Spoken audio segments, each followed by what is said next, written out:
hello' নমস্কাৰ কুমৰুকচুদুম কুলুম্বাই লগতে কাৰ্ডুম কি খবৰ মোৰ ভালেই জাষ্ট ৰানিং কমপ্লিট কৰিলোঁ 4.8 আজি মাৰিছোঁ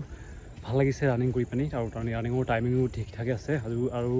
আজি গৈছিলোঁ ডিব্ৰুগড় আৰু ডিব্ৰুগড়ত বহুখিনি কেন্দ্ৰীয় লগ পালোঁ আশা কৰা আছিল লগ পাম বুলি কিন্তু কিছুমানৰ লগ পালোঁ ৰাস্তাতে এনেকৈ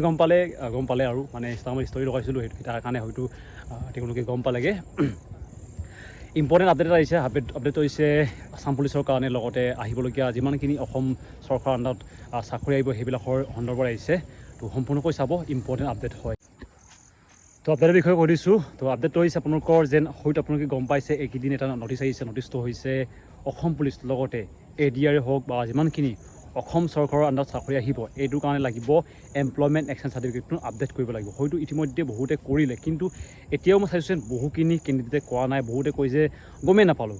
ইমানখিনি টাইম দিছিলে কেনেকৈ গম নাপালে আপোনালোকে হয়তো জানে আৰু যোনে চিৰিয়াছকৈ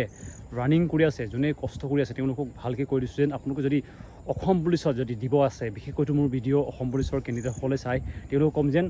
তিনিটা ডকুমেণ্ট কম্পালচৰি বিচাৰে প্ৰথম হৈছে আপোনালোকৰ আধাৰ কাৰ্ড লগতে আপোনালোকৰ এমপ্লয়মেণ্ট এক্সেছ চাৰ্টিফিকেট লগতে আপোনালোকৰ কাষ্ট চাৰ্টিফিকেট কাৰণ ভেকেঞ্চিও আপোনালোকে গম পায় যেন কাষ্ট ৱাইজ যায় লগতে ডিষ্ট্ৰিক্ট ৱাইজ যায় এইবিলাক আপোনালোকে হয়তো অলৰেডি গম পায় এইটো কাৰণে যদিহে আপোনালোকে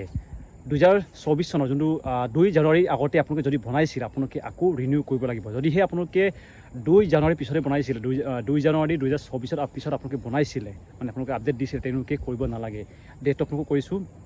ইয়াত ডিছকাউণ্ট ওলাইছে আৰু এইটো অফিচিয়েল আপডেট হয় একো এইটো ফেক নহয় আপোনালোকে কম্পালচৰি কৰিবই লাগিব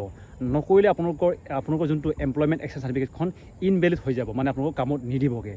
আৰু বহুতো এটা কনফিউজ হ'ব যেন আমাৰ আধাৰ কাৰ্ড নাই আমাৰ কিবা নাই বুলি কৈছে বহুতে মোক কৈছে যেন দাদা আমাৰ আধাৰ কাৰ্ডত মোৰ নামটো ভুল আছে মোৰ কিবাটো ডেট অফ বাৰ্থটো ভুল আছে কিবা দিগদাৰ হ'ব নেকি হয় দিগদাৰ হ'ব আপোনালোকে ঠিক কৰিব লাগিব আপোনালোকৰ আধাৰ কাৰ্ডখন ঠিক কৰিব লাগিব আপোনালোকৰ যোনটো মেট্ৰিকৰ এডমিটৰ লগত মিলিব লাগিব নহ'লে আপোনালোকৰ বহুত অসুবিধা হ'ব এইটো ID প্ৰুফ হিচাপে তেওঁলোকে বিচাৰে আধাৰ কাৰ্ডখন এইটো কাৰণে আপোনালোকে আধাৰ কাৰ্ডখন সোনকালে গৈ পেলাই যদি আপোনালোকৰ কিবা নাম চাম ভুল আছে আপোনালোকে বনাই ল'বগৈ তাৰপিছতে এখন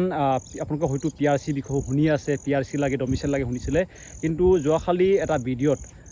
কিবা কৈছে CM ছাৰে কৈছে যেন PRCটো কম্পালচৰি তেওঁলোকে কোৱা নাই আপোনালোকে অসম চৰকাৰৰ যদি চাকৰি লাগে বিশেষকৈ অসম পুলিচ হওক বা থাৰ্ড গ্ৰেড ফ'ৰ্থ গ্ৰেডসমূহত আপোনালোকে অসমীয়া ভাষাটো জানিলেই হ'ব এইটো ইমান অসুবিধা নহয় কাৰণ আমাৰ অসমৰ প্ৰায়খিনিয়ে অসমীয়া কথা ভালকৈ বুজিও পায় ক'ব জানে এইটো ইমান অসুবিধা নাই তো ভিডিঅ'টো দেখিলে গম পালে কি আপডেট আহিছে আপডেট হৈছে employment exchange certificate last date হৈছে 15 আগষ্টৰ